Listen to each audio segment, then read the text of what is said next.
Boa noite, meus irmãos. Graça e paz do nosso Rei Jesus. Amém. Uma alegria estarmos aqui em mais uma santa convocação, um culto solene. Tivemos momentos preciosos pela manhã e agora estamos aqui selando o findar do nosso Dia do Senhor com a nossa Assembleia Solene. Teremos a mesa do Senhor também administrada daqui a pouco. E, meus irmãos, é uma alegria estarmos aqui. Esse dia bendito nos lembra que a morte morreu, que o nosso Redentor ressuscitou e que, portanto, temos vida e vida em abundância. Meus irmãos, nos cultos vespertinos nós estamos com uma série na carta de Paulo aos Colossenses e a série é intitulada A Supremacia e a Suficiência de Jesus Cristo. E hoje nós vamos para o sermão de número 3. Então quero convidar você a abrir sua Bíblia em Colossenses, capítulo 1. Olharemos os versos de 3 a 8. Colossenses, capítulo 1, versos de 3 a 8.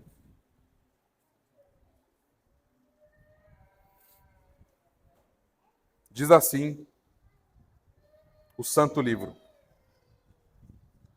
Damos sempre graças a Deus, Pai de nosso Senhor Jesus Cristo, quando oramos por vós, desde que ouvimos da vossa fé em Cristo Jesus e do amor que tendes para com todos os santos, por causa da esperança que vos está preservada nos céus, da qual antes ouvistes pela palavra da verdade do Evangelho, que chegou até vós, como também em todo o mundo, está produzindo fruto e crescendo. Tal acontece entre vós, desde o dia em que ouvistes e entendestes a graça de Deus na verdade, segundo fostes instruídos por Epáfras, nosso amado conservo e, quanto a vós outros, fiel ministro de Cristo, o qual também nos relatou do vosso amor no Espírito. Oremos mais uma vez. Pai Santo, aqui estamos nós, Senhor, desejosos de contemplar o coração do Teu Filho Jesus aqui, nessa porção da Escritura. Senhor, dá-nos olhos para ver o bendito e glorioso e amoroso e doce coração do Teu Filho Jesus, o nosso Redentor, nessa porção, ó Deus, da Tua palavra em Colossenses capítulo 1. Senhor, instrua-nos, console-nos, humilhe-nos. Senhor, acabe com toda a nossa justiça própria. Ó Senhor, faça o que tiver de ser feito, mas permita-nos ver a glória do coração do Teu Filho Jesus revelado a nós nessa porção da Tua palavra. Pai Santo, salve pecadores nessa noite. Senhor, uma vez mais, entregamos os corações dos nossos filhos, dos nossos pequenos, essas almas eternas que o Senhor nos deu. Continue, Pai Santo, pelo poder gracioso do Teu Espírito, a preparar os seus coraçõezinhos para que eles também possam ver as suas misérias, mas que possam contemplar a doce graça que há no Teu Filho Jesus. E é nele, ó Pai, que nós oramos e agradecemos. Amém e amém. Meus irmãos, eu não sei quantos de vocês estão familiarizados com aquele evento que aconteceu no país de Gales entre os anos de 1904 e 1905. Esse movimento ou evento ficou conhecido na história como o Avivamento de Gales, ou o avivamento que ocorreu no país de Gales no início do século XX. Esse movimento, liderado por um jovem pregador chamado Evan Roberts, produziu efeitos e impactos significativos na sociedade. Mencionaremos agora alguns deles. Há relatos que esse avivamento que aconteceu no país de Gales teve consigo aproximadamente cerca de 100 mil conversões. Pessoas foram testadas em suas igrejas locais e essas igrejas lotaram. Essas pessoas queriam ser pastoreadas e discipuladas, pois elas viram os seus pecados. Igrejas, portanto, tiveram que inserir um novo culto na agenda no dia do Senhor, porque só domingo e à noite não estava mais sendo possível. Domingo à tarde, final da tarde e noite eram os cultos que aconteciam nesse momento, nesse período. Transformação social absurda. Bares, prostíbulos esvaziaram. A criminalidade reduziu de maneira sem igual. Transformação moral. Trabalhadores desonestos, com linguajar obsceno, sujo, ímpio, passaram a abandonar esse modo de falar. Uma reforma em seus lábios, portanto, em seus corações, pois a boca fala do que o coração está cheio, foi testemunhada por milhares e milhares de pessoas. Eles passaram a abandonar um comportamento violento que eles tinham, desonesto, para serem amorosos, graciosos, pacientes e honestos. Para vocês terem uma ideia, irmãos, esse avivamento no país de Gales foi tão profundo que até os animais foram impactados pelo poder da graça do Evangelho. Deixe-me explicar o que eu quero dizer com isso.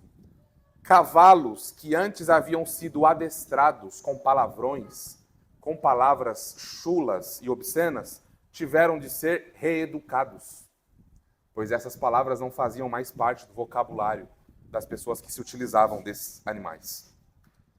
Renovação no culto aconteceu. Orações intensas, confissões de pecados sem formalidades. Não havia mais aquele formalismo, aquela religião externa, mas a religião do coração. Corações foram rasgados, cânticos espontâneos. Os cultos familiares voltaram a habitar nas casas dos crentes. E, obviamente, também o impacto missionário. Igrejas nos Estados Unidos, na Índia, na Coreia do Sul e em várias outras partes do mundo, ao ficarem sabendo e ao contemplarem o poder e a graça do Evangelho sendo de maneira explícita e eficaz conduzida pelo poder de Deus, eles, portanto, se viram profundamente inspirados. Então foi um impacto missionário muito profundo. Por que isso é importante para nós na introdução do nosso sermão? Pela seguinte razão, irmãos. O Evangelho, ele não é apenas uma mensagem que salva as nossas almas. Essa é uma parte dele. A outra parte é que o Evangelho também é uma mensagem que promove transformação real na vida e no mundo. Isso significa que nós, enquanto cristãos, enquanto igreja cristã, não só fomos salvos dos nossos pecados, da ira de Deus e do inferno, mas que essa mensagem e esse evangelho que nos salvou também produz em nós transformações no mundo, na sociedade e nas nossas famílias. A afirmação teológica do nosso sermão de hoje é a seguinte, lembrando que essa afirmação teológica é o resumo, é o coração do nosso sermão. O verdadeiro evangelho produz frutos reais na vida de todos os cristãos. Estes frutos são fé, amor, esperança e crescimento. No texto que lemos, nós estudaremos isso com mais cuidado. E a divisão do nosso sermão está assim, em 4 pontos. Primeiro ponto, a fé, versos 3 a 4a. Segundo ponto, o amor, versos 4b e 8. Terceiro ponto, a esperança, versos 5. Quarto ponto, o crescimento, versos 6 a 7. Esses são os frutos que nós consideraremos nesse sermão. Para as nossas crianças pesquisarem na semana, a palavrinha é virtudes, pois esses frutos que nós veremos, eles são virtudes teologais, virtudes cristãs, essenciais para a nossa vida enquanto herdeiros da promessa. Vamos para o primeiro ponto. A fé, versos 3 a 4. Abre aí a sua Bíblia, deixa ela aberta e nós vamos considerar ponto por ponto desse versículo. Damos sempre graças a Deus, Pai de nosso Senhor Jesus Cristo, quando oramos por vós, desde que ouvimos da vossa fé em Cristo Jesus e do amor que tendes para com todos os santos. A fé, nesse texto que lemos, ela é motivo de gratidão. Olhem lá, damos sempre graças a Deus. Essa parte da carta aos Colossenses, versos 3 a 8, nós vimos na semana passada prefácio e saudação, não é, de Paulo aos Colossenses, e agora nós estamos vendo aquele elemento que é chamado de ação de graças. Na semana que vem, se assim o Senhor permitir, veremos a intercessão ou oração do apóstolo Paulo em favor dos Colossenses. Isso é algo bem comum de Paulo em suas cartas. Você vai encontrar isso em todas as suas cartas, com exceção de uma. Você vai lembrar a razão. Gálatas. Gálatas nós temos esse padrão quebrado por conta das coisas que estavam acontecendo lá, e o apóstolo Paulo estava muito indignado com o que os Gálatas estavam fazendo. Mas esse é o padrão apostólico de escrever: a saudação, o prefácio, a ação de graças, uma oração, e aí então entra no assunto da carta, no conteúdo mais robusto da carta. Tá bom? Então veja que isso levou Paulo, a fé dos Colossenses levou Paulo a dar ações de graças a Deus. Vamos lá para o versículo 3 mais uma vez. Damos sempre graças a Deus, Pai de nosso Senhor Jesus Cristo, quando oramos por vós. Então vocês veem aqui, Pai de nosso Senhor Jesus Cristo, em um contexto de ações de graças e oração. Pode não parecer na primeira leitura, mas essa é uma evidência claríssima de que Pai e Filho são um e o mesmo Deus em essência. Mas você diz assim, o Espírito não está aqui, ele está assim, daqui a pouquinho ele vai aparecer, tá? No versículo 8, promovendo o amor dos Colossenses. Então, quando nós vemos ações de graças, orações, e o nome de Deus o Pai, e o nome de Deus o Filho, nesse contexto, nós temos aqui, portanto, uma prova simples e inequívoca na Escritura de que o Senhor Jesus Cristo é Deus, recebe ações de graças e recebe oração junto com o Pai no Espírito. Então, numa simples ações de graças, né? Logo na introdução da carta, nós já vemos o apóstolo Paulo enfatizando e voltando os olhos dos Colossenses, como nós vimos na semana passada, para a divindade do Senhor Jesus Cristo. E a razão é óbvia. Os hereges estavam lá desviando o foco e atrapalhando a igreja e corrompendo aquela cristologia alta que nós encontramos nas Escrituras. E a razão dessa ação de graças que vemos é por causa da fé. Paulo está olhando a fé dos Colossenses, uma igreja que ele não conheceu pessoalmente, mas ele ouviu falar da fé que eles têm. E ele, portanto, por meio do Senhor Jesus Cristo, reconhece que toda a boa dádiva nos vem por ele, dá ações de graças a Deus. E essa fé é aquela fé salvadora. É aquela fé que não brota do homem em si mesmo, pois nós sabemos que o homem é, por natureza, filho da ira. O homem, por si mesmo, está morto em seus delitos e pecados. O homem é bastardo. O homem é um verme desgraçado, que é um pó miserável, orgulhoso, soberbo, que faz guerra com o Redentor. Esse homem morto, nessa condição espiritual em que se encontra, ele não pode, por si mesmo, por sua própria vontade, ir a Deus sem que Deus venha a ele primeiro. Porque ele não quer. Não é que Deus impede ele de ir, é que ele não quer. Vós não quereis vir a mim para terdes vida, diz o Senhor Jesus aos fariseus, porque eles estão mortos em seus delitos e pecados. Por isso que também o mesmo Senhor Jesus falou, ninguém pode vir a mim se o Pai que me enviou não o trouxer, e eu ressuscitarei no último dia. João 6,44. Dar graças ao Senhor, irmãos, é um elemento muito importante da nossa oração. Dar graças ao Senhor significa louvar ao Senhor, significa agradecer ao Senhor, significa reconhecer que o que temos e o que somos vem do Senhor. E, portanto, lhe rendemos graças, portanto, lhe rendemos louvor, portanto, lhe rendemos gratidão. É isso o que fazemos de maneira simples quando nos sentamos para comer uma refeição. Não é? Senhor, te damos graças por esse alimento. E aproveitamos, Senhor, te damos graças pela saúde. Senhor, e aproveitando, te damos graças pelas condições que o Senhor tem nos dado. E aí, se você não tomar cuidado, você se pega mergulhado em ações de graças ali, naquele momento de refeição. Porque nós temos muito que agradecer ao nosso Deus. E aqui Paulo ora pela fé dos Colossenses. Qual foi a última vez que você orou dando ações de graças por algum irmão da fé? Senhor, muito obrigado pela fé que o Senhor produziu no coração do meu irmão e da minha irmã. Qual foi a última vez que você se pegou assim? Agora você tem um grande incentivo. Senhor, muito obrigado pela fé da nossa igreja. Nós temos o diretório de membros. Senhor, muito obrigado pelos membros que o Senhor tem alimentado, dado fé, fortalecido. Pois aqui é isso que nós aprendemos aqui, a dar ações de graças a Deus por algo que nós julgamos tão trivial.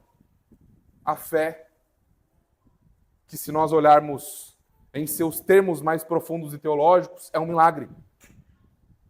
Deus nos dá fé. Deus reviver pecadores mortos em delitos e pecados é milagre. Deus santificar pecadores é um milagre. Então por isso que eu falo, olha, você está em busca de um milagre? Vem aqui. Vamos comigo visitar uma família da nossa igreja, que você vai ver. Deus operando milagres, santificando pecadores, preservando pecadores, dando esperança a pecadores.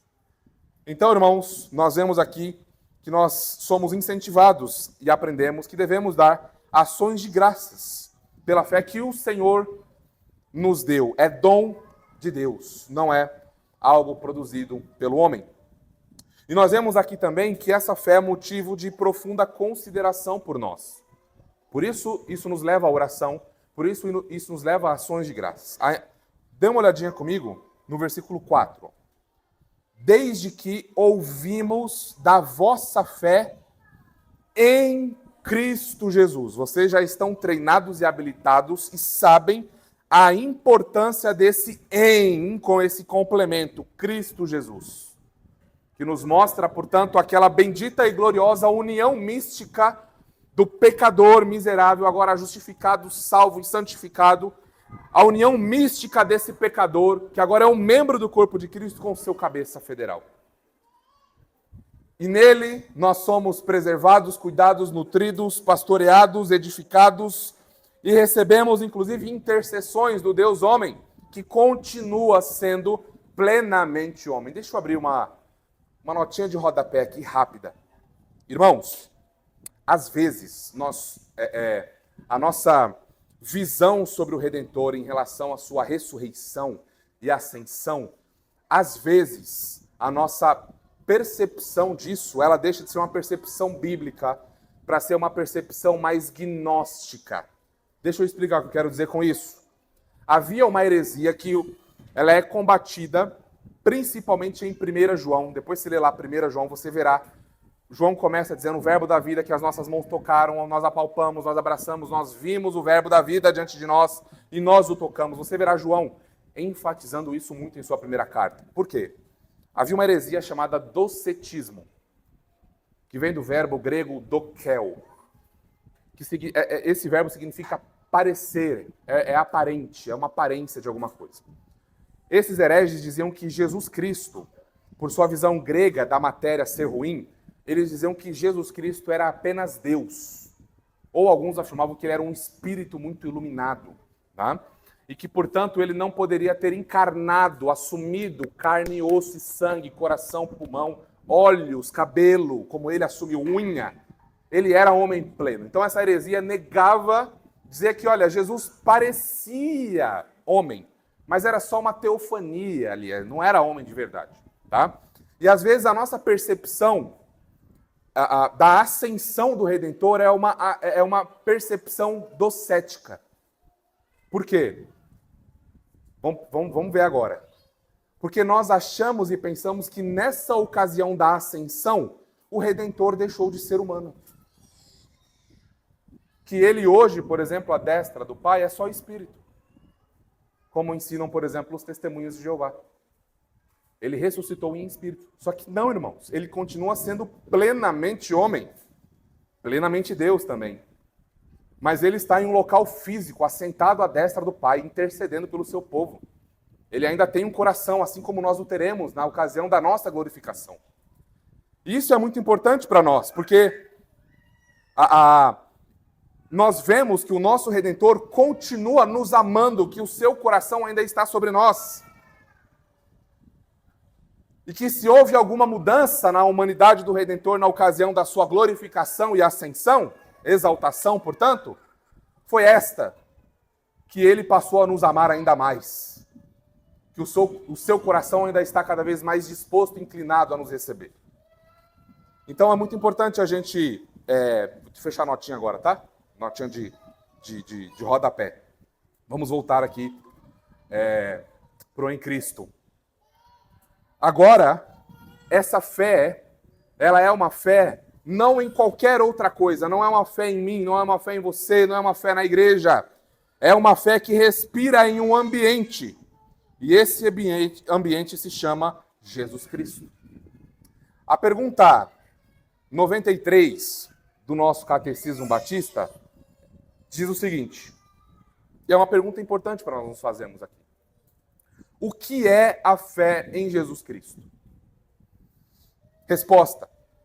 A fé em Jesus Cristo é uma graça salvífica pela qual o recebemos e confiamos somente nele para a nossa salvação, conforme ele é apresentado no Evangelho.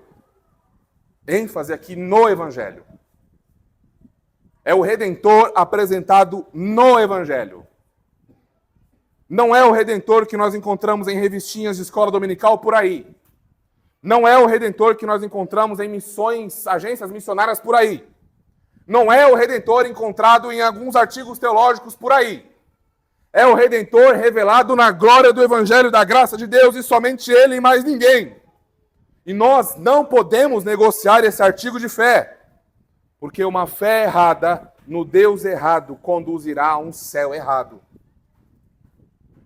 Nós não podemos brincar aqui, meus irmãos. Nós precisamos considerar isso de maneira muito séria, porque a fé em Jesus Cristo, no Jesus Cristo real, naquele que é o caminho, a verdade e a vida, naquele que você pode ler 1 milhão de livros, 1 milhão de autores, sábios, gregos, hebraicos, hebreus, sejam eles quais forem, eles podem ter recebido aí os maiores prêmios de reconhecimento em literatura, em poesia, seja o que for, mas apenas um pode dizer: eu sou o caminho, a verdade e a vida.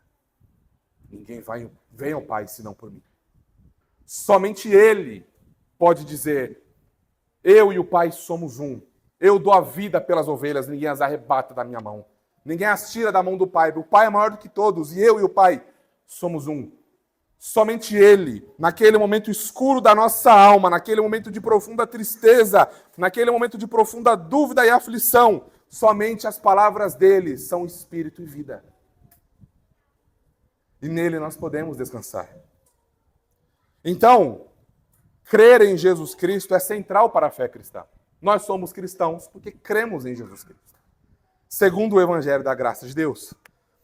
Jesus Cristo é soberano, sem igual, totalmente glorioso. Qualquer um que tentar tirar os seus olhos da bendita pessoa do Redentor, inclusive o seu coração, não ouça, vire e corra. Qualquer pessoa, qualquer ensino, qualquer música, qualquer coisa que queira roubar a atenção do seu coração da bendita pessoa de Jesus Cristo é heresia, corra de lá. O fundamento da sua alma está em perigo. E é por isso que, mais uma vez, Paulo não está fazendo esse movimento à toa. Ele está já iniciando o combate à heresia que daqui a pouco vai alcançar um clímax maior. Ele já está mostrando aos colossenses onde eles devem estar, quem deu fé a eles e onde que essa fé faz sentido.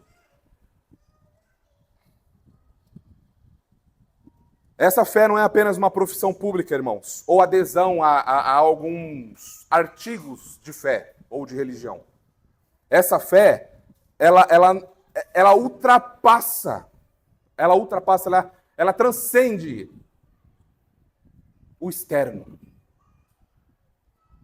Porque essa fé é aquilo que está dentro de nós.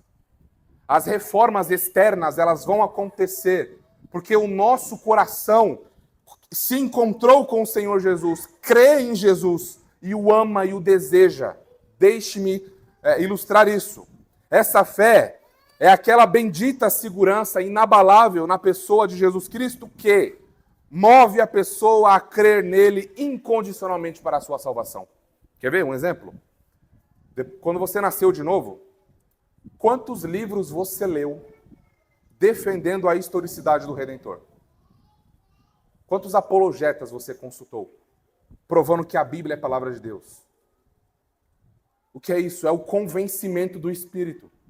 Há uma fé, uma certeza, uma plena convicção e segurança de que o que está revelado nas Escrituras é verdadeiro. Você pode ler, isso faz bem, né, para a gente se preparar melhor para as conversas e para os debates, mas é algo interno, é aqui onde morre o legalismo. A gente tem falado isso constantemente, né? O legalismo, ele morre aqui. Ele não chega nem nos próximos pontos que a gente vai compartilhar aqui. O legalismo olha só o externo, né? O homem olha o externo, o Senhor olha o coração.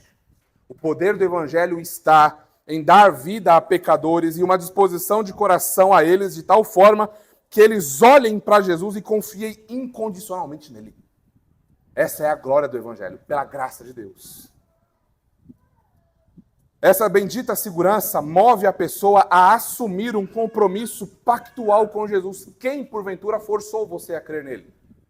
Alguém colocou uma arma, coagiu você? Você precisa crer em Jesus, senão eu vou atirar na sua cabeça. Quem fez isso? Ninguém. Mas o que aconteceu com a sua alma? Você simplesmente viu a glória do Filho de Deus. Os seus olhos pela graça foram abertos. E você passou a ver o glorioso Redentor exaltado, pronto a perdoar um pecador miserável como você. Você se perguntava, há perdão para um desgraçado como eu? Há perdão para alguém tão irado como eu? Há perdão para alguém tão soberbo como eu? E aí Jesus olhou para você e falou, sim, venha a mim, você que está cansado e sobrecarregado. E eu darei alívio a vocês. Venham, aprendei de mim que sou manso e humilde de coração, e encontrarão descanso para as suas almas. Esse é o glorioso Redentor, meus irmãos.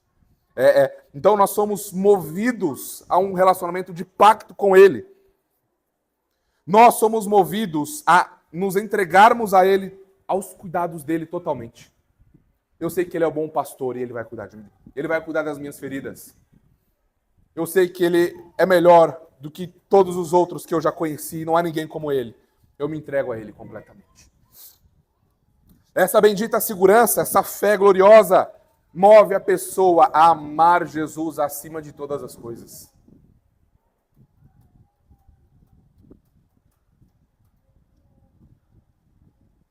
É um desejo, irmãos, é um desejo de estar com Ele, é um desejo por conhecê-lo, por se conformar cada vez mais a Ele. Pois a glória encontrada nessa pessoa não é vista em nenhuma outra.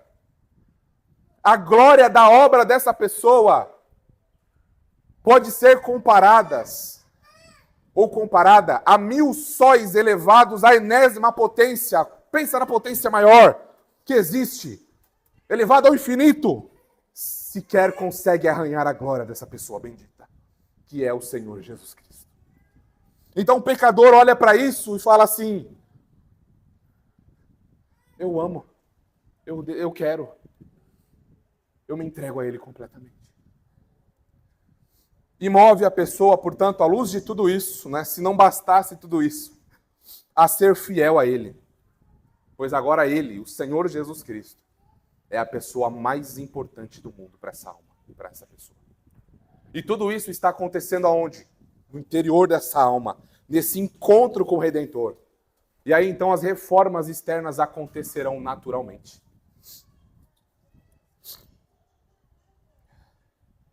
Vamos a uma aplicação que nós temos aqui, já vamos para o ponto 2. Irmãos, nós devemos sempre, em nossas orações, render, portanto, ações de graças a Deus o Pai, por meio do Filho, por todas as coisas, principalmente pelo dom da fé que nos foi dado. Lembre disso. Quando a justiça própria bater aí no... mas olha... você não sabe com quem você mexeu. Olhe para o seu coração e nunca mais faça isso. Olhe de onde você foi salvo e retirado e nunca mais faça isso. Olhe para o seu Redentor e diga, Senhor, acabe com a minha justiça própria. E aproveite e dê graças pela fé que Ele te deu, porque se não fosse Ele, você não estaria orando assim também. Vamos para o ponto 2. Os frutos do verdadeiro Evangelho é o título do nosso sermão. E nós estamos considerando a seguinte afirmação teológica nesse texto. O verdadeiro evangelho produz frutos reais na vida de todos os cristãos. Estes frutos são a fé, que acabamos de ver, o amor, que veremos agora, a esperança e o crescimento. Vamos considerar agora o amor. Vamos lá, ainda no versículo 4. Desde que ouvimos da vossa fé em Cristo Jesus e do amor que tendes para com todos os santos, o qual também nos relatou do vosso amor no Espírito. Aí vocês viram que eu trouxe o versículo 8 também, né? Para compor a parte desse sermão.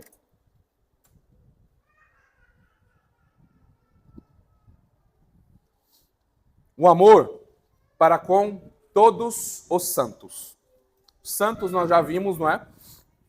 No início dessa exposição e nas anteriores, que são aqueles irmãos que foram separados do mundo e que estão sendo purificados pelo Senhor Jesus. Por isso que eles são santos. Lembrando que não é o nosso pecado que nos define agora que estamos em Cristo, mas a obra de Jesus Cristo, que, portanto, somos santos, irrepreensíveis, livres de qualquer acusação. E do amor que tendes para com todos os santos. A evidência essencial dessa fé verdadeira, que, como mencionamos, inicia no nosso interior, ela extrapola, ela grita, ela sai, ela se mostra. Então, a evidência essencial, visível do novo nascimento é esta aqui. Amor para com todos os que foram comprados por Jesus. Espera aí, Léo. Amor para com todos os que foram comprados, até você, esse cara difícil e chato, sim. Até comigo. Você tem que me amar. E igreja local é lugar de pessoas difíceis mesmo, né? Nós estamos crescendo e sendo santificados aqui na nossa comunhão, na igreja. E essa é a evidência, portanto, visível dessa fé verdadeira. A fé verdadeira e viva não ficará invisível por muito tempo, pois explodirá em obras visíveis. Vou repetir. A fé viva e verdadeira não ficará invisível por muito tempo, pois explodirá em obras visíveis. Você quer ver uma obra visível da fé verdadeira? Você em oração em privado. Você lendo a Bíblia em privado. Você socorrendo o seu irmão em público. Você sofrendo dores de parto pelo seu irmão que está sofrendo em público. Essa é a evidência da fé verdadeira. Amor pelos irmãos. A fé vem antes, pois ela é a mãe de todas as virtudes cristãs, do amor e do serviço cristãos. Então a fé verdadeira ela vai produzir necessariamente amor. Como, por exemplo, eu posso dizer que estou unido a Jesus Cristo, que amou a sua igreja, se entregou por ela, e eu mesmo não amo a sua igreja, pela qual meu cabeça se entregou. Alguma coisa está errada, a conta não fecha. Então, se eu estou unido a Jesus Cristo, esse amor naturalmente fluirá a mim. Esse amor me nutrirá. Esse amor me conduzirá. Esse amor me mostrará onde eu devo servir com a minha força, com o meu tempo, com os meus recursos. No chão da igreja local. Tiago 2,17. Assim também a fé, se não tiver obras, por si mesma está morta. A fé sem obras é morta. Então, irmãos, a verdadeira fé, ela vai se manifestar em obras visíveis e públicas. A fé verdadeira não permitirá que você fique calado diante das calamidades, das injustiças, dos irmãos em sofrimento, de pessoas que carecem do evangelho, que carecem de esperança. A fé verdadeira não colocará você para longe de irmãos que estão em pecado e caminhando em fraqueza e tropeçando. Isso é legalismo da pior estirpe. Corra disso, fuja disso. Pelo contrário, um irmão pego em alguma falta deve ser cuidado, pastoreado e amado. Se o irmão está tropeçando, indo para o buraco, como é que eu vou lá e vou chutar o irmão para o buraco mais ainda profundo? Não existe isso, irmãos. Isso é heresia, isso é legalismo. Corra disso. Isso corrói a alma, isso destrói a igreja. Isso não é evangelho de Jesus Cristo. Então, unidos a Jesus Cristo, isso não é evangelho, tá? Isso não é evangelho. Isso não é evangelho. Então, unidos a Jesus Cristo, agora constrangidos, o amor de Cristo nos constrange. Ele morreu para justificar pecadores. Como é que eu vou odiar o meu irmão? Como é que eu não vou querer comunhão com o meu irmão? Como é que eu vou odiar pecadores criados à imagem e semelhança de Deus que carecem de graça? Como é que eu vou me alegrar com pecadores pecando diante de mim, sabendo que eles carecem de graça e estão caminhando para o inferno? Irmãos, o Evangelho muda tudo. O Evangelho muda tudo. Ele põe você do avesso. Ele transforma o seu modo de pensar, ele transforma o seu coração, transforma a sua vontade, transforma as suas decisões, transforma tudo. A maneira como você administra, muda todas as coisas. Porque agora nós temos um coração vivo, cheio da graça de Deus, cantando: Soli deu glória, Soli deu glória, Soli deu glória, glória somente a Deus, glória somente a Deus. Então esse coração, ele está... Senhor, me dá oportunidade para fazer alguma coisa para a tua glória, me dá oportunidade para eu servir para a tua glória, me dá oportunidade para pregar o evangelho para alguém para a tua glória. Senhor, me dê condições e oportunidades para que eu seja sal e luz hoje, amanhã, nessa semana, na família, no emprego, no mundo, para a tua glória. É o evangelho da graça de Deus, irmãos. Esse é o evangelho poderoso da graça de Deus, que restaura famílias, que dá esperança a pecadores, que consola os aflitos e os abatidos. Esse é o evangelho glorioso da graça do nosso Deus. Então lembrem disso. A fé verdadeira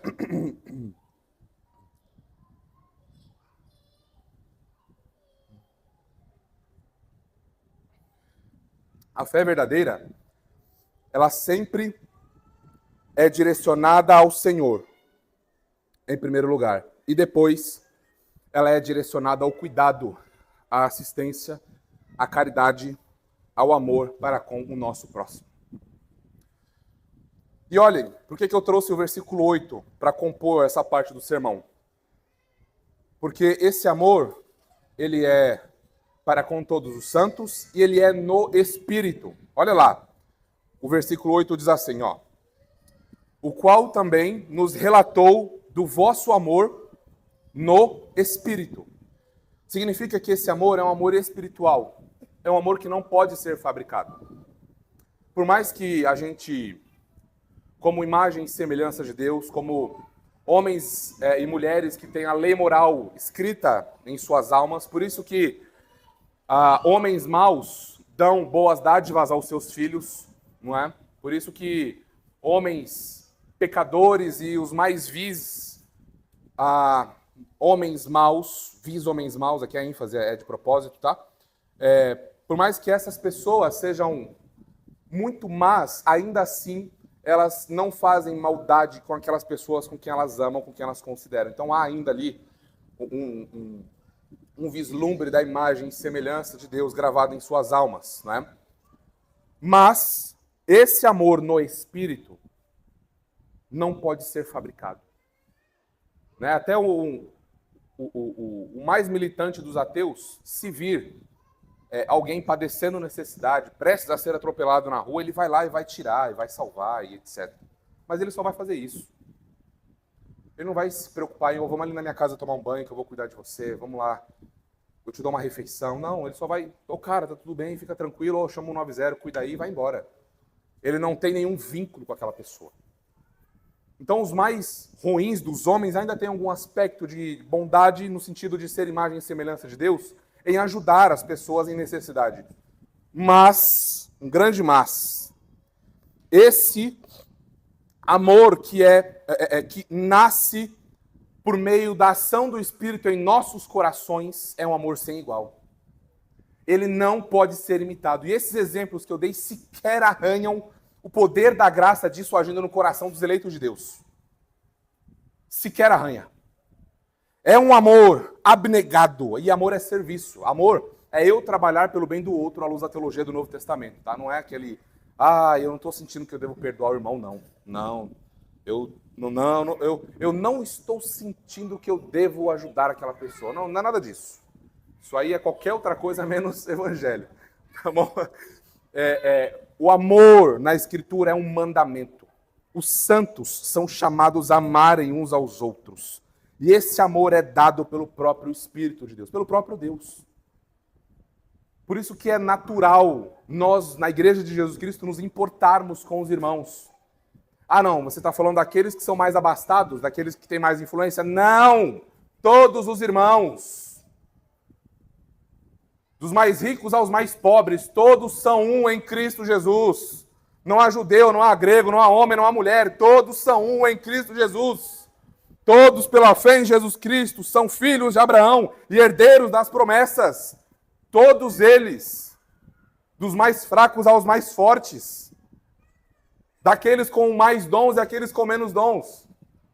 Então, na Igreja de Jesus Cristo é natural que haja essa atmosfera de preocupação, de cuidado, de zelo, de oração, de visita, de cuidado, de marmita, disso, daquilo, porque esse Espírito está alimentando a igreja com esse amor bendito e glorioso.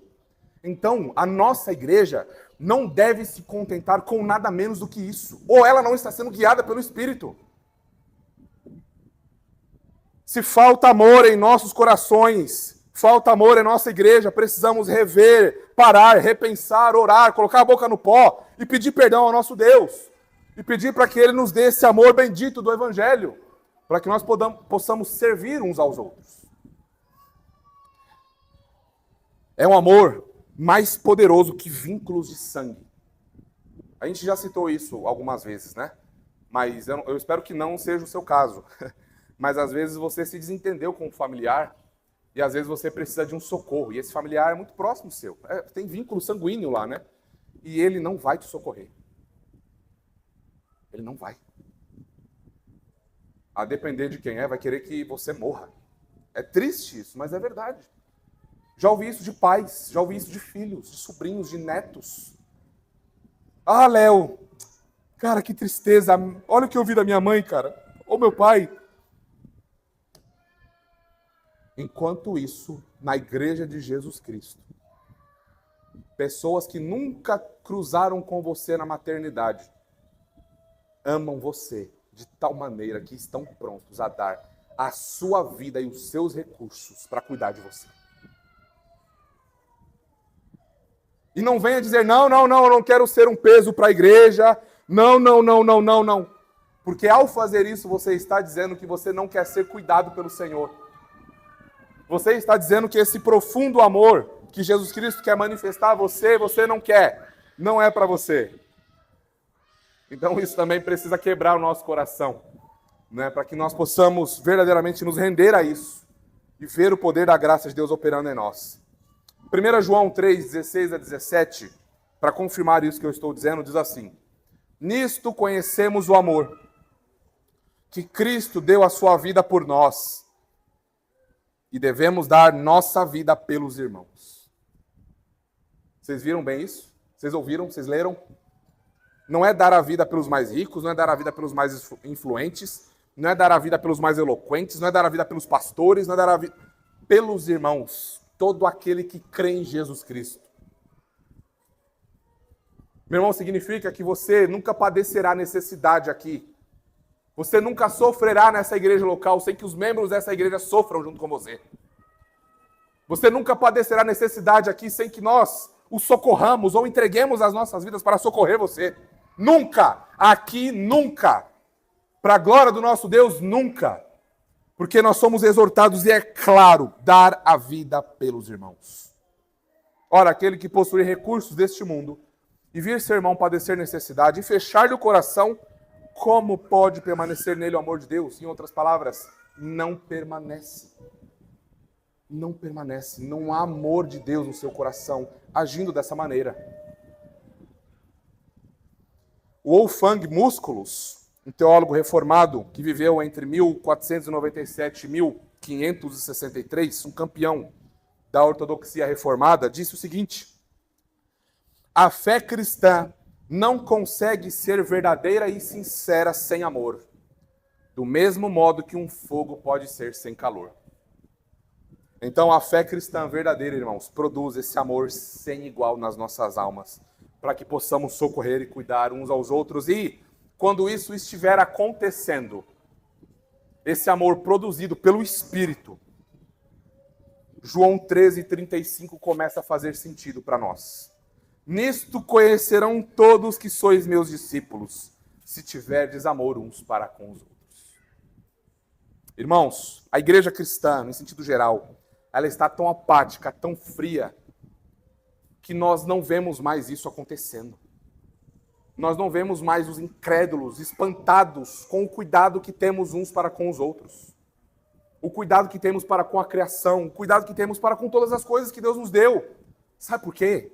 A gente está muito ocupado, preocupado com a gente mesmo. Não que isso seja errado, precisamos estar preocupados com a gente também. Mas a gente está tão preocupado com a gente que a gente sequer consegue olhar para o lado. Que a gente sequer consegue pensar que tem gente também sofrendo como a gente, que a gente não é o fim, o umbigo do universo. O nosso sofrimento real é, o nosso sofrimento é importante é, as nossas lutas são significativas? São. Deus está nos iluminando e conduzindo, nós somos importantes para Ele? Claro. Mas, irmãos, nós não somos o umbigo do universo. Se é que vocês me permitem. Então, nós precisamos refletir seriamente sobre isso, irmãos. Se não há esse amor queimando as nossas almas, esse amor queimando os nossos corações, esse amor inflamando a nossa alma, Senhor, nós precisamos ir ao Senhor e clamar até que Ele venha. Precisamos vir às reuniões de oração, precisamos voltar aos cultos domésticos em casa. Senhor, reforma minha alma. Eu quero ser um crente de verdade, eu quero viver isso para a Tua glória. Senhor, eu sei que o Senhor vai fazer sem mim, comigo, sem mim, com os meus irmãos ou não, mas Senhor, deixa eu participar disso. Deixa eu experimentar isso. Não deixa eu passar por essa vida tão breve aqui. Quantos anos nós viveremos? 40, 50, 60, 80, 90? Senhor, não deixa eu passar por essa vida assim, frio, raquítico, tão apático, gelado. Me inflama com esse amor, ó Cristo, que o Senhor tem pelo seu povo, a ponto de dar sua vida por pecadores como nós. Por favor, Senhor, faça isso. Faça isso.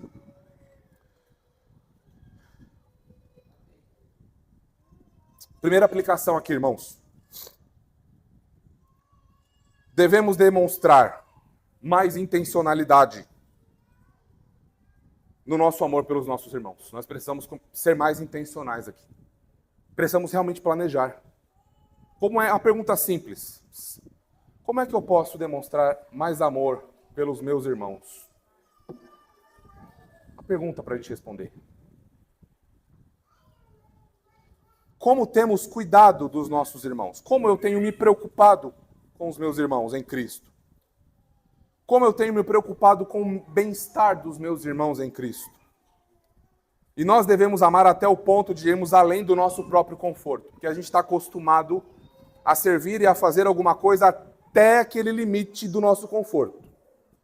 Se vai prejudicar o nosso conforto, se vai prejudicar a nossa sonequinha, se vai prejudicar a nossa leitura, se vai prejudicar alguma coisa pessoal nossa, a gente, puxa, irmão, não dá.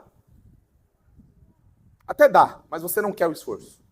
Porque estamos muito ocupados e preocupados com as nossas coisas. Então, irmãos, nós precisamos ir além disso.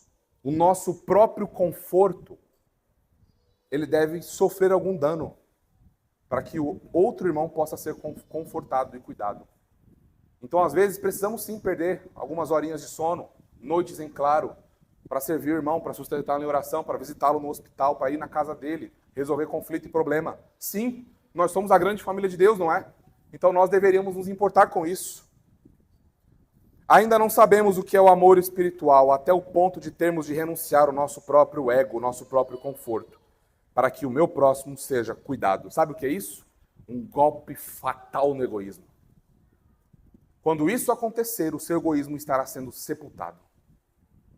Quando isso acontecer, você estará vendo lampejos do amor de Jesus Cristo por sua igreja. Onde você se dá, onde você sofre, onde você chora, onde você sangra, para que alguém passe por cima de você e não seja você a passar por cima dessa pessoa. Então, irmãos, pensemos nisso, sejamos resolutos nisso. Vamos planejar, vamos trabalhar e vamos nos apegar à graça do nosso Deus para isso. Segunda aplicação, esse amor também deve ser aplicado àqueles irmãos que são, talvez, mais difíceis, como mencionamos, mas que realmente nasceram de novo e estão confiando no Senhor para o seu crescimento espiritual. Não temos autorização, guardem isso nas suas mentes e seus corações. Nós não temos autorização de nos afastarmos ou rejeitarmos qualquer irmão da igreja de Jesus que seja. Me mostre. Além daqueles, obviamente, que são disciplinados e corrigidos porque se mostram incrédulos e ímpios, eu quero que você me mostre na Escritura onde um irmão fraco, onde um irmão que está lutando em seus pecados, um irmão que está tropeçando, um irmão em Cristo, portanto, deve ser rejeitado e afastado da comunhão da igreja. Não há. Simplesmente não há. A única maneira de alguém sair assim da igreja é via disciplina eclesiástica, não é? Então, sim, devemos amar até mesmo aqueles irmãos que nos levam ao pecado, que nos levam à ira, que promovem em nós, às vezes, a soberba. E é na igreja de Jesus Cristo onde nós vamos sentar e conversar. Falar, irmão, olha, não tá legal isso. Ó, a Escritura diz isso, você está fazendo o contrário. Irmão, se arrependa. E é assim que a gente vive na igreja, irmãos. Sem nenhum melindre, sem nenhum cuidado. Os pastores da igreja não estão acima disso. Aliás, os pastores da igreja são aqueles que estão na mira principal da igreja, pois pesa sobre eles o modelo para o rebanho. Os pastores não estão isentos disso. Todos nós devemos nos submeter às Escrituras. Apenas um rei que está livre disso, que é o Jesus Cristo, né, o nosso Senhor e Salvador. Irmãos, vamos ao terceiro ponto da nossa mensagem. E o fruto que nós vamos considerar agora é a esperança. Olhem o versículo 5. Por causa da esperança que vos está preservada nos céus. Vamos considerar o fundamento dessa esperança, que é a fidelidade de Deus. Notem o verbo preservada aqui. Significa que essa esperança está guardada para uso futuro. Notem a fragilidade e a fraqueza daqueles que afirmam que é possível um crente verdadeiro cair da graça. Acaba com o ser de Deus. A sua fidelidade acabou de ser destruída nesse texto. E nós vemos que a esperança dos cristãos, ela está preservada nos céus, guardada nos céus. Sendo zelada nos céus. Significa que nenhum governante terreno, por mais poderoso que se ache, nenhum ditador, ninguém, absolutamente ninguém, pode tirar essa esperança dos cristãos, pois está guardada nos céus pelo nosso Rei Celestial. Está preservada lá. A esperança cristã olha para todas as promessas feitas que se cumpriram em Jesus e tem seu coração aquecido, sua força aumentada e seu consolo renovado. A fidelidade do Senhor ao olhar para a esperança cristã é o grande bálsamo para o nosso coração, peregrino, fraco, que segue pelejando rumo à cidade celestial. E nós olhamos para as grandes promessas do Senhor e não só esperamos, por exemplo, a segunda vinda do Senhor, o pleno estabelecimento do seu reino. Nós não só esperamos isso, mas nós temos certeza de que isso vai acontecer. E nós trazemos, portanto, isso lá do futuro para o presente. E assim como cremos acerca do futuro, nós vivemos o presente. Considerem a origem dessa esperança. O versículo 5 ainda. Por causa da esperança que vos está preservada nos céus, da qual antes ouvistes pela palavra da verdade do Evangelho. Não segundo o falso ensino dos falsos mestres. Não segundo a revistinha ali. Segundo o ensino da palavra da verdade do Evangelho. E Evangelho, eu sei que vocês estão cansados de saber, mas é uma notinha boa aqui para somar com o que pensamos sobre essa boa notícia, né? Que é o Evangelho. No primeiro século, um contexto militar e de guerra, não é? O Império Romano está governando. Essa palavrinha Evangelho, ela era a boa notícia trazida para o povo de que o rei foi vitorioso na batalha. Trago boas novas de grande alegria, cidadãos romanos. Nosso imperador Nero pelejou e foi vitorioso na batalha. Isso te lembra alguma coisa? Que o nosso rei Jesus foi e pelejou por nós. E ele é vitorioso sobre o inferno, sobre o pecado e sobre a morte. E a boa notícia, portanto, do Evangelho é: há um rei vitorioso. E esse rei vitorioso, por mais paradoxal que seja, matou a morte. A morte foi tragada pela vida, foi engolida pela vida, foi absorvida pela vida. A vida que há em Jesus.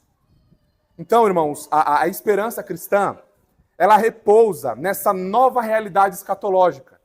Que o Messias prometido veio, venceu. E agora todos os que estão nele entraram nessa nova realidade, entraram na nova Jerusalém. A nova Sião celestial que nós adentraremos no estado eterno, já é agora desfrutada, pois nós já passamos da morte para a vida. Nós não estamos mais sob o antigo Adão, nós estamos sob um novo Adão. Então nós já estamos, portanto, na Jerusalém, na nova Jerusalém, debaixo da nova aliança em Jesus Cristo. Estamos, portanto, fazemos parte do Israel escatológico de Deus, que foi inaugurado com a ressurreição do nosso Senhor Jesus.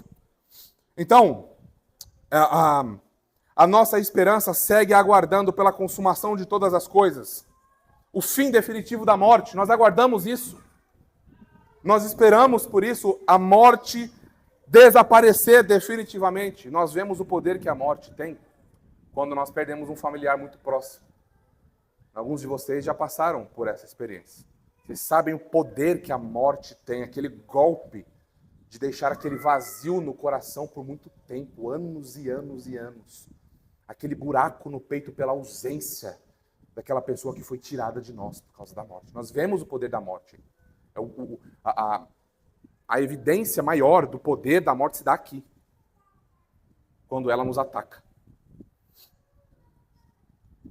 Mas nós, ao mesmo tempo que esperamos o fim definitivo da morte, podemos também contemplar o poder da vida, ainda que não de maneira definitiva, mas nós vemos. Como? Quando alguém nasce de novo.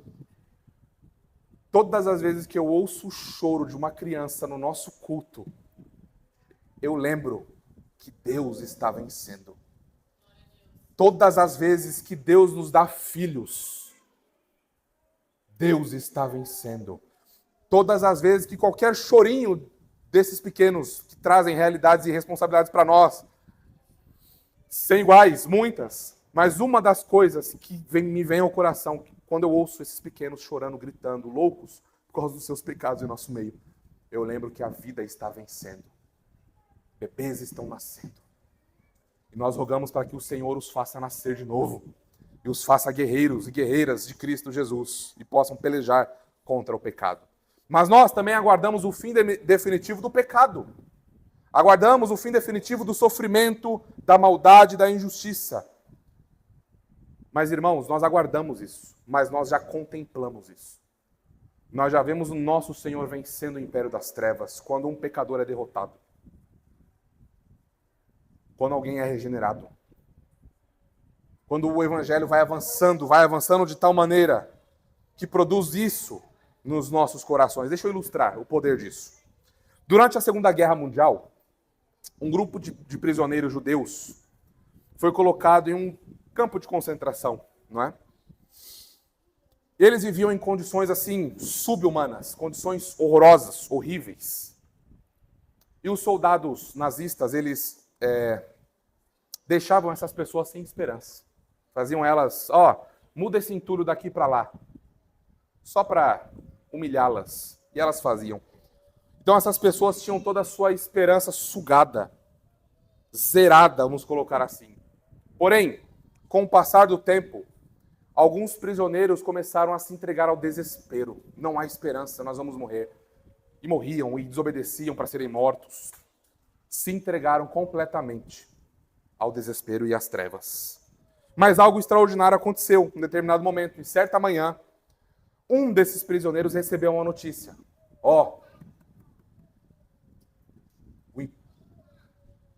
Os nazistas estão caindo. O nosso povo está avançando. E ao receber essa notícia de que os aliados estavam avançando e que a libertação poderia vir a qualquer momento, esse prisioneiro em específico, sem ainda estar livre, começou a agir de maneira diferente. Essa palavra trouxe esperança ao seu coração, sua postura mudou. Sua disposição de alma melhorou. Ele passou até a fazer os trabalhos forçados com mais firmeza. E ele começou a encorajar a outros. Por quê? Porque agora ele tinha esperança. Ele sabia que ali não era o fim e que a sua libertação estava prestes a vir. Ele sabia que a realidade que estava ali estava prestes a desmoronar e ele seria libertado. Irmãos, se uma notícia como essa, num contexto como esse, traz refrigério para a alma, que dirá lembrarmos dessas gloriosas verdades do Evangelho? Que dirá se nós realmente considerarmos essas verdades do Evangelho? De que a nossa leve e momentânea tribulação está produzindo eterno peso de glória. De que tudo o que ocorre conosco é uma ocasião para nós aprendermos alguma coisa a mais do nosso Redentor.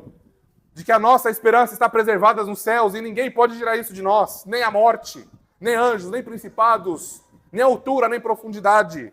Nada e nem ninguém pode nos separar do amor de Deus que está em Cristo Jesus, irmãos.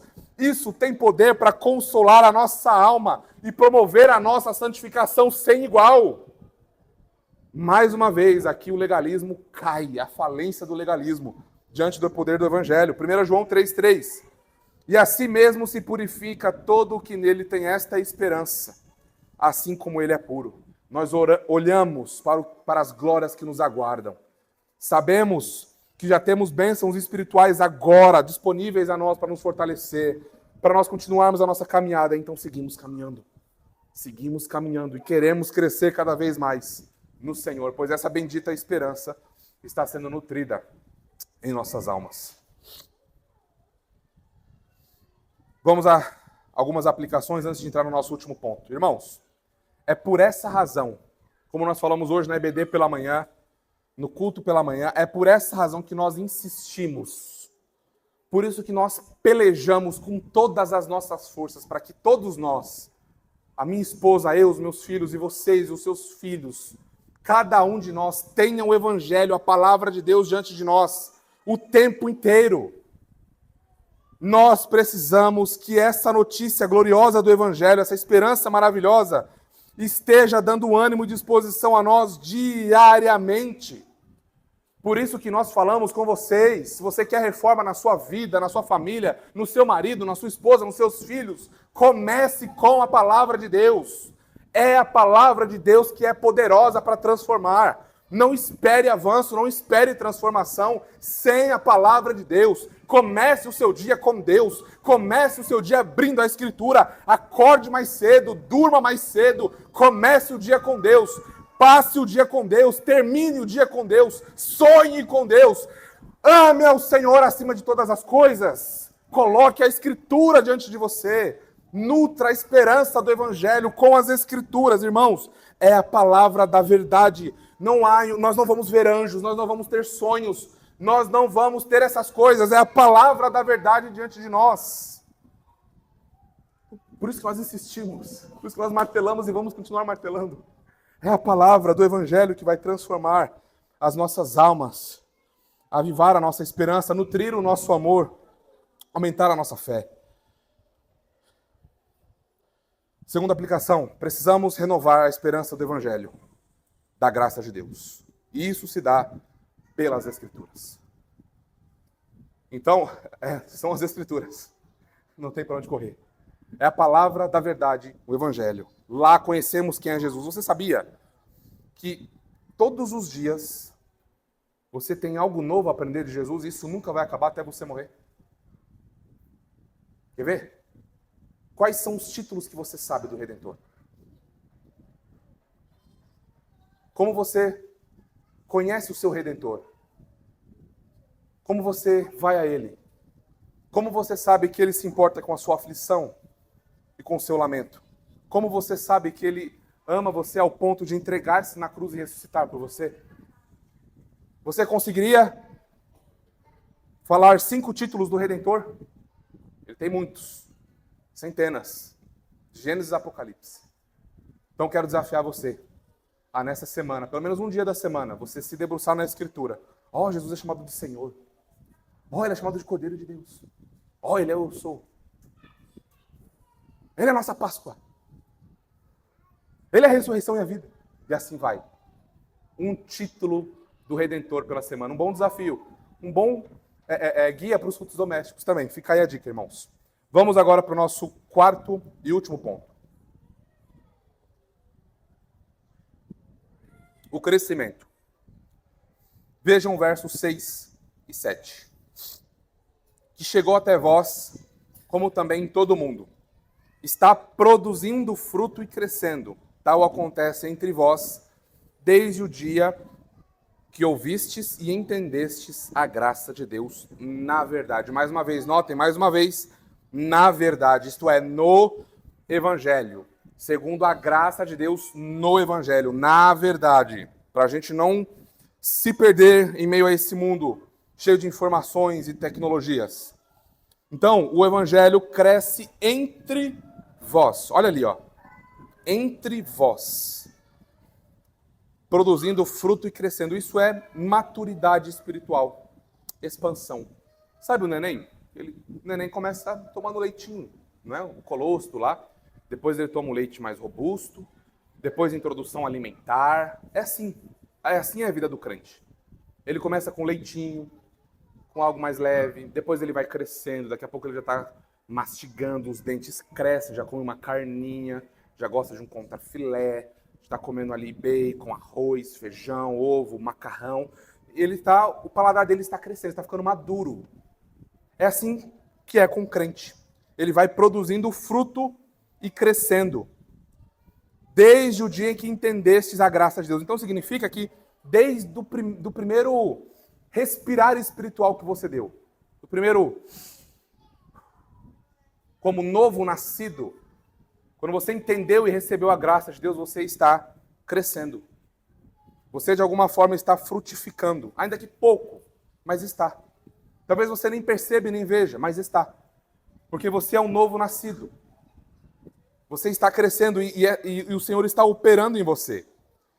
O versículo 7 vai dizer assim: segundo fostes instruídos. Essa palavrinha instruído aqui, a gente poderia traduzir por discipulado. Conforme vocês foram discipulados por Epáfras. Mais uma vez, é a exposição do Evangelho. É escrito, você quer crescer, irmão? É o Evangelho que você precisa.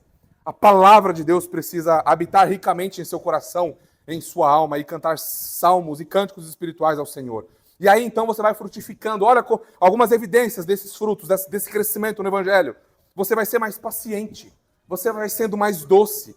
Você vai tendo mais interesse pelo Senhor, mais disciplina na oração, mais rejeição ao pecado, mais amor pela igreja e pelos irmãos, mais amor e cuidado para com a criação, mais dedicação em proclamar o Evangelho, mais desejo e planejamento de fazer tudo para a glória de Deus, mais investimento em missões.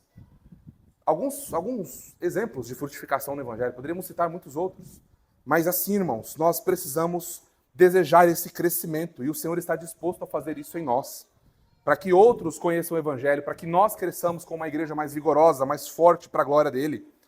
Então, isso é um chamado severo aos ministros em particular do Evangelho. Eles precisam ser fiéis. Eles não podem brincar de estudar a palavra de Deus, eles precisam estudar a palavra de Deus, aplicar isso em suas vidas e comunicar ao povo. E juntos crescermos na graça de Deus. Nós não podemos negociar o Evangelho. Nós podemos perder pessoas pela nossa fidelidade ao Evangelho, mas nós não vamos perder a fidelidade ao Evangelho. Mas isso também nos chama a responsabilidade como cristãos em geral. Precisamos ser fiéis. Precisamos crescer e frutificar, para que mais pessoas colham frutos das nossas vidas e conheçam o Senhor e sejam salvas. E as nossas famílias sejam reformadas e a gente cresça para a glória do nosso Deus. E agora, o último subponto aqui, antes da gente finalizar. Essa fé frutifica e cresce no mundo. Olha ali, o versículo 6. Que chegou até vós, como também em todo mundo, está produzindo fruto e crescendo. E assim acontece nos crentes e assim acontece também no mundo. Aqui, irmãos, nós temos algo muito curioso. Eu queria a sua atenção nessa hora. A gente já está no finalzinho, já está acabando. Nós temos aqui algo muitíssimo curioso que Paulo está fazendo. Paulo, ele está fazendo uma alusão a Gênesis capítulo 1, versos 27 e 28. E se você não lembra o que está lá em Gênesis 1, 27 e 28, eu vou ler para você. Criou Deus, pois o homem à sua imagem, a imagem de Deus o criou. homem e mulher os criou. E Deus os abençoou e lhes disse: sede fecundos, multiplicai-vos, enchei a terra e sujeitai-a. Dominai sobre os peixes do mar, sobre as aves dos céus e sobre todo animal que rasteja na terra. Irmãos, Paulo está pegando esse trecho de Gênesis e aplicando a expansão do evangelho no mundo. Paulo está nos mostrando que o primeiro Adão caiu, falhou. Noé recebeu a mesma ordem, caiu, falhou.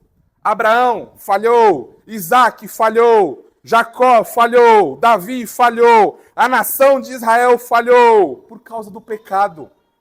Então eles falharam miseravelmente em multiplicar a glória do Deus soberano que os fez cuidadores da criação.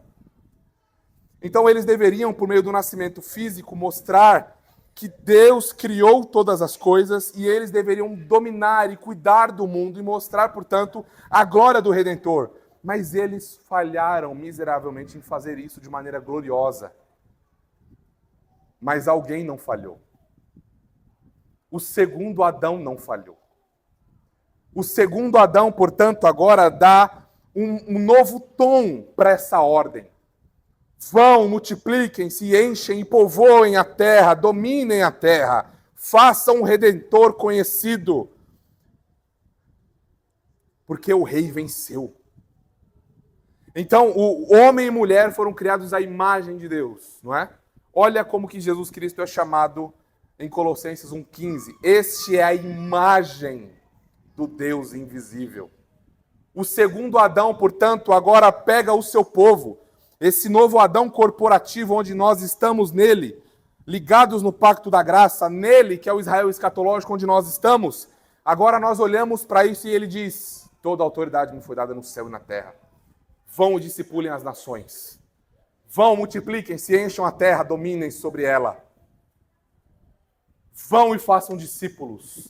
Agora, o avanço do evangelho não se dá apenas, ou a glória de Deus não se dá apenas pelo nascimento dos nossos filhos, mas pelo nascimento de filhos espirituais. Esse é um grande argumento para a nossa escatologia pós-milenista, otimista, histórica, onde nós afirmamos que sim, haverá um momento em que a glória de Jesus Cristo tomará o mundo assim como as águas cobrem o mar.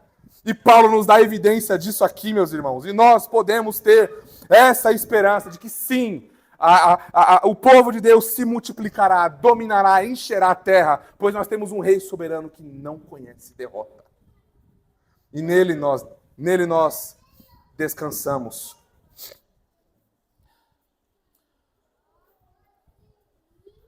Vamos às nossas aplicações finais. É uma só aqui. Irmãos, precisamos levar a pregação do evangelho mais a sério. Precisamos planejar a nossa semana. Eu vou pegar um ônibus, deixa eu pegar uns livretos evangelísticos da igreja. Deixa eu pegar os panfletinhos, deixa eu pegar um presente diário, um devocional. Já sei para quem eu vou entregar. Deus tem colocado pessoas ao seu redor. E essas pessoas precisam ouvir o evangelho. Lembrem disso. Nós, agora, esse mandato cultural de dominar e de encher a terra, ele é aplicado espiritualmente na igreja. E é assim que a igreja vai avançar. Com discípulos crescendo, nascendo e se multiplicando para a glória de Deus. Sob a liderança do segundo Adão. Irmãos, vamos para as nossas considerações finais. Bom, até aqui, nós consideramos os frutos do verdadeiro evangelho. Nós vimos que esses frutos são a fé, o amor, a esperança e o crescimento. E tudo isso, irmãos, só faz sentido porque Jesus Cristo ressuscitou dos mortos. Jesus Cristo venceu a morte. E esse é o nosso Redentor glorioso, esse é o nosso segundo Adão que voltará. E nós temos a mesa do Senhor que nos lembrará disso daqui a pouquinho. O nosso Redentor matou a morte morreu, a morte foi tragada pela vida. E essa é a nossa bendita esperança enquanto cristãos. Por isso que podemos crer verdadeiramente, podemos amar verdadeiramente, podemos esperar verdadeiramente e podemos crescer verdadeiramente para a glória do nosso Deus. Amém, irmãos? Vamos orar.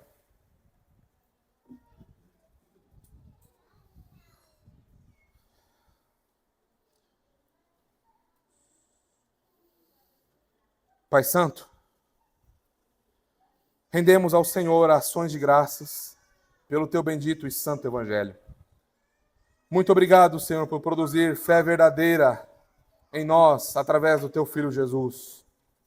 Obrigado por nos dar amor verdadeiro por Ele, esperança verdadeira nele, amor verdadeiro pelos nossos irmãos. Senhor, dá-nos mais crescimento nessas coisas para a tua glória. Receba, Senhor, mais glória para si através da nossa frutificação e crescimento. Senhor, renove a nossa esperança, aprofunde nosso amor, aumente a nossa fé para a tua própria glória, Deus. Nós oramos gratos, em nome do teu Filho Jesus. Amém e amém.